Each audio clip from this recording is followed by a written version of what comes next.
अस्सलाम वालेकुम guys, welcome back. Last video में हमने डिस्कस किया कि ग्राफ्स क्या होते हैं। कैंडल्स के बारे में मैंने आपको कुछ बताया। स्टार्टिंग में तो थोड़ी कन्फ्यूजन होगी, लेकिन जैसे जैसे हम आगे चलते जाएंगे आपको उसका पता चलता जाएगा कि कैंडल्स क्या हैं उनकी। जैसे जैसे आप प्रैक्टिस करेंगे तो पता चल जाएगा कि इनका क्या यूज़ है हमारी ट्रेडिंग में, और ये बहुत इम्पोर्टेंट पार्ट है ट्रेडिंग के लिए। तो अब इस वीडियो में मैं आपको फर्दर बताऊंगा कि हमने कैसे एनालाइज करना है, चार्ट्स हमें क्या इन्फॉर्मेशन देना चाह रहे हैं।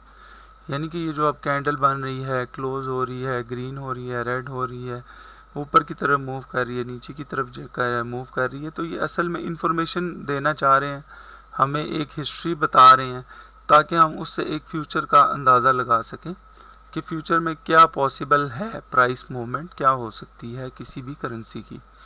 तो सबसे पहले मैं आपको ले जाऊंगा सब के आप कोई भी ग्राफ ओपन करें, आप उसके 1 वीक टाइम फ्रेम पे क्लिक कर दें।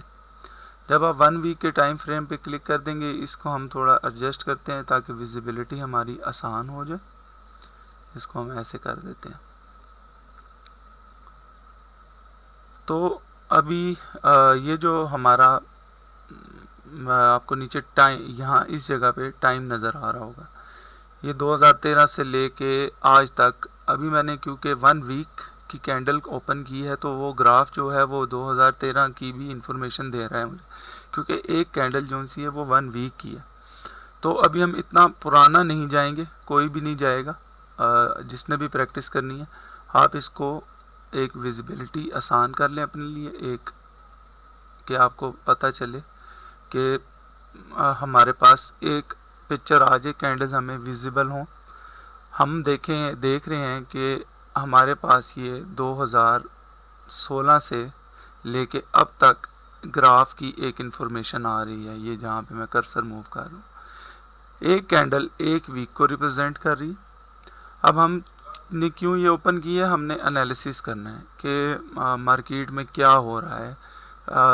सबसे पहले ये मैंने जो बड़ा टाइम फ्रेम ओपन किया है, ये मैंने एक वीकली डिमांड और सप्लाई जोन के कहाँ पे आके करेंसी की वैल्यू इन्वेस्टर कह रहा है कि अब इससे ऊपर नहीं जानी चाहिए, और वो सेल कर देता है। सप्लाई ज़्यादा हो जाती है डॉलर की या जो भी करेंसी है, और नीचे की तरफ हमारे पास है डिमांड जोन कि यहाँ पे आगे इंस्टीट्यूशंस हैं या बैंक हैं या गवर्नमेंट से इन्वॉल्व हैं, वो कह रहे हैं कि यहाँ से नीचे इसकी जो एक्सचेंज रेट है वो यहाँ से नीचे नहीं जाना चाहिए। तो ये हम इसका मुआवजना कैसे करेंगे कि हम यहाँ पे एक, ये आप इसमें हम रेक्टेंगल, ये पेन के अंदर होगा, ये ले लेंगे, और हम क्या करेंगे कि एक देख रहे हैं कि ये कैंडल्स यहाँ से गिरना शुरू हुई, इस जोन में आए, यहाँ से हम एक लेके इसको खींचते जाएंगे और इस जगह लेंगे जहाँ पे लास्ट हमारी कैंडल्स टच हुई है, इस तरह करके। और पुराना वाला मैं इसलिए नहीं डिलीट कर रहा क्योंकि वो लॉक हुए में, और वो यानी कि मैंने अपना जो डाटा सेव किया हुआ है वो लॉक हुआ हुआ है इस वक्त, ये सारी जितनी भी ड्राइंग्स हैं, तो उसके लिए मुझे अनलॉक करना पड़ेगा, उसको डिलीट करना पड़ेगा। तो इसीलिए आप थोड़ा सा कोशिश कीजिएगा इसी तरह अंडरस्टैंड कर सकें। और इसी तरह एक रेक्टेंगल मैंने यहाँ पे बनाया, ये मेरा सप्लाई जोन हो गया, ये मेरी डिमांड जोन हो गई। इस वक्त मुझे ये पता है कि यहाँ पे आके सप्लाई हो रही है करेंसी की, यहाँ पे डिमांड हो रही है। ठीक हो गया। ये हमने वीकली कैंडल एक वो टाइम फ्रेम में जाके हमने डिमांड और सप्लाई जोन। नेक्स्ट आपने प्रैक्टिस करनी है इस चीज़ की जो मैं आपको बता रहा हूँ, 1 डे में आ जाना। अब हमारे पास जो कैंडल है वो 1 डे शो हो रही है। अब हम इसको एडजस्ट कर लेंगे प्राइस को कुछ इस तरह के हमें ग्राफ विजिबल हो। अब मैं चाह रहा हूँ कि देखूं कि एक कहाँ पे ट्रेंड ख़त्म हुआ, यहाँ से ऊपर आती आती कैंडल्स यहाँ पे आके इसने स्टॉप किया, और यहाँ ड्रॉप करके इसने पुल बैक किया, यहाँ ड्रॉप करके फिर पुल बैक किया। यानी कि अब मेरा पुल बैक का मतलब ये यहाँ पे प्राइस टच के वापस आके गिरी, और इस जोन से, इस जगह से यहाँ से उसने पुल बैक किया, एक दूसरा पुल बैक उसने यहाँ से किया, तीसरा पुल बैक फिर उसने इन दोनों जगह से यहाँ से किया। तो यानी कि यहाँ से नीचे प्राइस नहीं जाने दी इन्वेस्टर्स ने, और बुल्स एंड बीयर्स जो भी इन्वॉल्व होते हैं उन्होंने इस जोन से प्राइस नीचे नहीं जाने दी। तो ये अब मेरा डेली का, यानी कि डेली जो टाइम फ्रेम है उसमें मेरा अब ये डिमांड जोन है, और सप्लाई जोन क्योंकि मैं बना चुका हूँ तो वही है जो मेरा वीकली सप्लाई जोन है, ये वाला। यहाँ पे मैं एक अलग से छोटी सी ट्रेंड लाइन ड्रॉ कर सकता हूँ, लेकिन ज़रूरत नहीं है, आपने वीकली बनाया हुआ है तो हमें पता है अगर वीकली ऊपर होता और यहाँ पे कहीं रिजेक्ट होकर प्राइस वापस आ रही होती तो हम यहाँ पे वीकली एक सप्लाई जोन बना लेते। अब मुझे पता चल गया कि ये मेरा डेली का जो डेली टाइम फ्रेम में मेरा ये वाली जो जगह है, ये जहाँ पे मैंने ये बनाया हुआ है, ये मेरा एक वो डिमांड जोन बन गया कि मुझे पता है अब इससे प्राइस नीचे थोड़ा सा मुश्किल हो रहा है जाना। यहाँ से प्राइस नीचे नहीं जा पा रही थी और वो वापस पुल बैक कर गई। पुल बैक करके अब जो हमारा सप्लाई जोन था जहाँ पे आके वहाँ से भी प्राइस ऊपर नहीं जा पा रही, तो अब ये मुझे नज़र आ रहा है कि यहाँ पे प्राइस घूम रही है कुछ दिनों से, क्योंकि ये कैंडल एक दिन को रिप्रेजेंट कर रही है। तो कुछ दिनों से यहाँ पे भी एक छोटी सी मैंने लाइन ड्रॉ कर दी कि अब मैंने डिसीजन जो लेना है कि मैं यहाँ पर बाय करना चाह रहा हूँ या सेल करना चाह रहा हूँ। इसको आप प्राइस एक्शन स्ट्रेटजी भी कह सकते हैं कि आप प्राइस का अंदाज़ा लगा रहे हैं कि कहाँ पे डिमांड ज़्यादा है कम है, यहाँ पे सप्लाई ज़्यादा है कम है, तो उसका डिसीजन भी हम इससे ले सकते हैं। अब ये मैंने ड्रॉ कर दी, यानी कि अब मेरा ये मकसद ये है इन दोनों को बनाने का, जोन को, कि अब मैं देखूंगा कि इस जोन को क्रॉस करती है ये जो हमारे पास एक छोटा सा जोन है, तो मैं बाय की तरफ जाऊंगा, मैं बाय ट्रेड की तरफ जाऊंगा। लेकिन अगर ये इस जोन को डेली टाइम फ्रेम पे इसको नेक्स्ट कल के दिन या आज के दिन ही ये बड़ी कैंडल बन के इसको ब्रेकआउट करती है, यानी कि बाहर निकल आती है, तो मैं सेल की तरफ जाऊंगा, सेल करूंगा, क्योंकि जब ये ब्रेकआउट करेगी तो ये फिर नीचे तक आएगी। जैसा कि मैं आपको एग्जांपल दूं, बिल्कुल वैसा ही कुछ यहाँ पे आपको नज़र आएगा। यहाँ पे मैं एक लाइन ड्रॉ करता हूँ और एक लाइन में यहाँ पे ड्रॉ करता हूँ, और यहाँ पे हम एग्जांपल ले लेते हैं। फ़र्ज़ करें आप इस वक्त यहाँ पे हैं, यही सिनेरियो, ये जो सिनेरियो बना हुआ है यहाँ पे, फॉर एग्जांपल ये है, मैंने ये दो लाइंस ड्रॉ कर दी थी फॉर एग्जांपल, और मैंने इससे डिसीजन लेना था कि प्राइस कहाँ पे मूव करती है। तो यहाँ से आके जब प्राइस नीचे की तरफ निकली तो मैंने देखा उसी दिन रिजेक्शन होके वापस इसी लाइन के ऊपर प्राइस क्लोज हुई। अब जब इसने इसको ब्रेकआउट किया इस ट्रेंड लाइन को, तो वो यहाँ से जब ब्रेकआउट होके निकली कैंडल, तो वो यहाँ पे आके मेरी ट्रेड क्लोज हुई, यानी कि यहाँ से मुझे पता चला मैंने बाय करना है, बाय की ट्रेड लेनी है, और वो काफ़ी दिन के बाद यहाँ आके क्लोज हुई। अच्छा, अब हम इसको लोएस्ट टाइम फ्रेम पे ले आते हैं, 4 आवर्स में ले जाते हैं। जो लोग इंट्राडे ट्रेडिंग करना चाहे, वैसे तो 4 आवर्स बड़ा टाइम फ्रेम है, लेकिन ये एक आपको पिक्चर देगा कि 4 घंटे में क्या मार्केट में हुआ।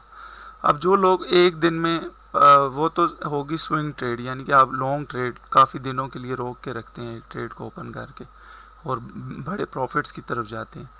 और कई लोग हैं जो डेली के डेली क्लोज करना चाह रहे हैं, यानी कि वो चाहते हैं कि डेली क्लोज हम ओपन करें लॉट और रात को क्लोज करके जो भी प्रॉफिट है हुआ है जो भी हुआ है उसको क्लोज करके हम उस ट्रेड को ख़त्म कर दें।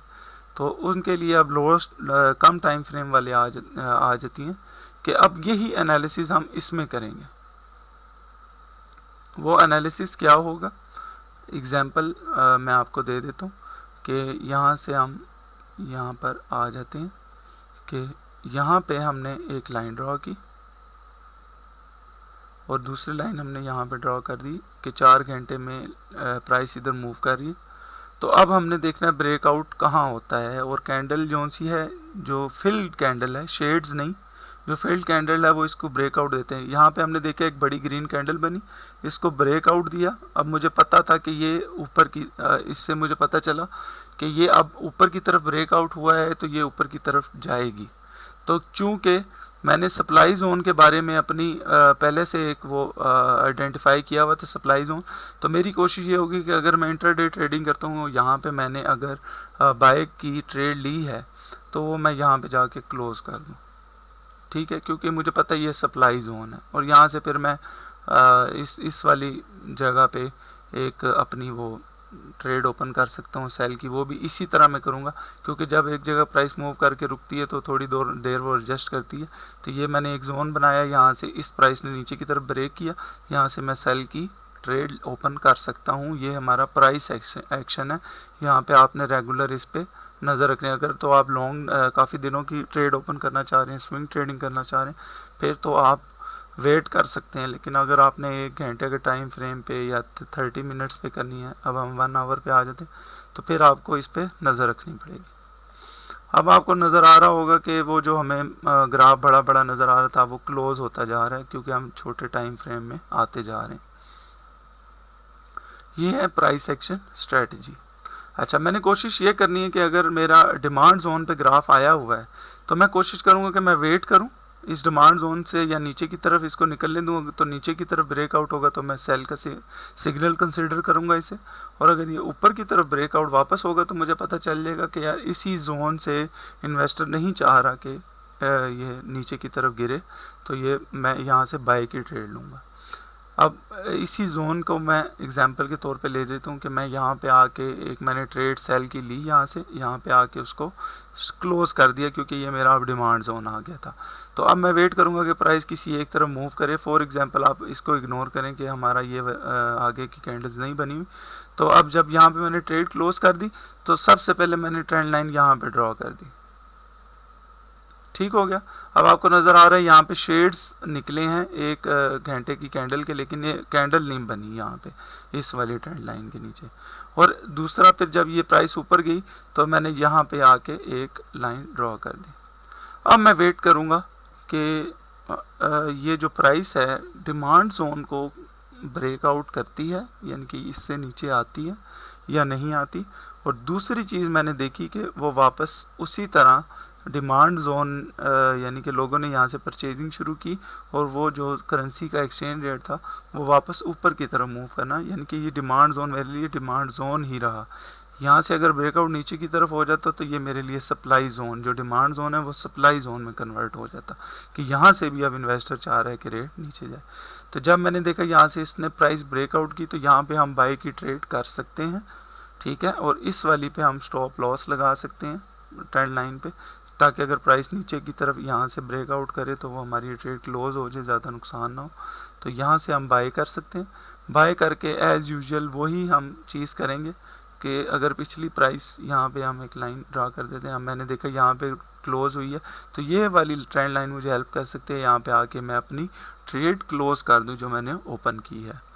तो ये होता है प्राइस एक्शन स्ट्रेटजी, ठीक है। अब बहुत सी और भी स्ट्रेटजीज हैं, वो भी मैं आगे डिस्कस करूँगा, जो आपको आसान लगे, आपको प्रैक्टिस में अच्छी लगे, आपको डेमो अकाउंट पे आप जब उसकी प्रैक्टिस कर रहे हो, आपको पता चल रहा हो मुझे प्रॉफिट आ रहा है, तो वहाँ पे आप ईज़िली उस चीज़ को इम्प्लीमेंट कर सकते हैं अपने रियल अकाउंट में, कि अब इस जो स्ट्रेटजी है जो मैं आपको सप्लाई और डिमांड जोन की बता रहा हूँ, और ये ट्रेंड लाइन कि यहाँ पे कंसोलिडेट हुआ और यहाँ से ब्रेकआउट हुआ, तो ये है प्राइस एक्शन, कि हम देख रहे हैं कि इस जगह प्राइस रुकी थोड़ी देर, इस जोन से फिर उसने ऊपर की तरफ ब्रेक किया, तो वो जब ब्रेक करती है ऊपर की तरफ तो वो घूमती नहीं रहती, फिर वो वापस अपने उसी जोन की तरफ जाती है जहाँ से वो आई थी। तो ये होता है हमारे पास प्राइस एक्शन स्ट्रेटजी। इसको आप इजीली प्रैक्टिस कर सकते हैं। इसी तरह आप वीकली में आएँ, आवरली में आएँ, 4 आवर्स में आएँ, डेली में आएँ, अपना सप्लाई और डिमांड जोन आप देखें कहाँ बन रहा है, एक रेक्टेंगल ऊपर ड्रॉ कर दें या लाइन ड्रॉ कर दें। जैसे जैसे आप प्रैक्टिस करते जाएंगे वो आपके लिए ईजी होता जाएगा। तो ये अब एनालिसिस जो हमने किया, ये हमें इसने हेल्प किया हमें एक ट्रेड पुट करने के लिए, ताकि हम गलत ना पुट करें। अब फॉर एग्जांपल मैं यहाँ पे आके मैं देखूँ जी ये नीचे की तरफ जा रही है, ये फिर नीचे की तरफ जा रही है, यहाँ पे मैं सेल की ट्रेड ले लूँ और वापस से वो ऊपर की तरफ चला जी, तो मुझे काफ़ी नुकसान हो सकता है। तो ट्रेड एक मैं यहाँ पे ये बात कहूँगा कि ज़्यादा ट्रेडिंग नहीं करनी, यानी कि आपने एनालिसिस किया, आप वेट करें। अगर आप प्राइस एक्शन स्ट्रेटजी पे चल रहे हैं, आगे मैं फर्दर इंडिकेटर्स के बारे में भी बताऊंगा, ट्रेंड लाइंस और ट्रेंड क्या होता है, किस तरफ ट्रेंड जा रहा है। अभी ये तो एक जगह कंसोलिडेट हो रहा है, तो ये तो हमारे सप्लाई और डिमांड जोन के बीच में ही है। तो जो हमारा डेली बेसिस पे या 4 आवरली बेसिस पे, तो फर्दर मैं बताऊंगा कि छोटे टाइम फ्रेम में अगर आप इंट्राडे ट्रेडिंग करना चाहते हैं वो इजीली आप कैसे कर सकते हैं। और ब्रेकआउट स्ट्रेटजी तो मैंने आपको बताई है, प्राइस एक्शन या ब्रेकआउट स्ट्रेटजी, कि आप सप्लाई जोन और अपने डिमांड जोन जो अपने आइडेंटिफाई किए हुए हैं वहाँ पे आप प्राइस कंसोलिडेट हो रही है, दो आपने ट्रेंड लाइंस लेनी है और देखना है किस तरफ ब्रेकआउट होता है। लेकिन ब्रेकआउट के साथ साथ थोड़ा सा आपने ये देखना है कि शेड वाला ब्रेकआउट ना हो, कैंडल वाला ब्रेकआउट हो, कि कैंडल निकली है, उसने उस ट्रेंड लाइन के बाहर अपनी क्लोजिंग की है, तो यहाँ पे आप इस जगह पे ट्रेड ओपन कर सकते हैं और वापस उसी जगह आप क्लोज कर सकते हैं जो कि हमारा सप्लाई जोन था। तो इन अच्छे प्रॉफिट आप इससे हासिल कर सकते हैं। तो ये आप प्रैक्टिस करें।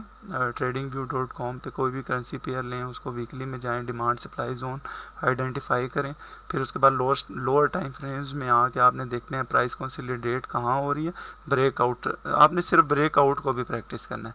बाकी और चीज़ें, ये जो इस तरह की चीज़ें, ये भी मैं आगे फर्दर डिस्कस करूँगा, लेकिन अभी आपने ब्रेकआउट को, इसको प्राइस एक्शन स्ट्रेटजी को प्रैक्टिस करना है। तो इंशाल्लाह नेक्स्ट वीडियो में फिर मज़ीद तफसीलात, यानी कि इंडिकेटर्स क्या होते हैं, ट्रेंड लाइन कैसे ड्रॉ कर सकते हैं और ट्रेंड्स क्या चल रहे हैं मार्केट में, अप ट्रेंड है, डाउन ट्रेंड है, ये डिस्कस करेंगे। इसको आप तब तक प्रैक्टिस कीजिएगा और अगले हफ्ते मुलाकात होगी इंशाल्लाह। ओके जी, अल्लाह हाफिज़, थैंक यू सो मच।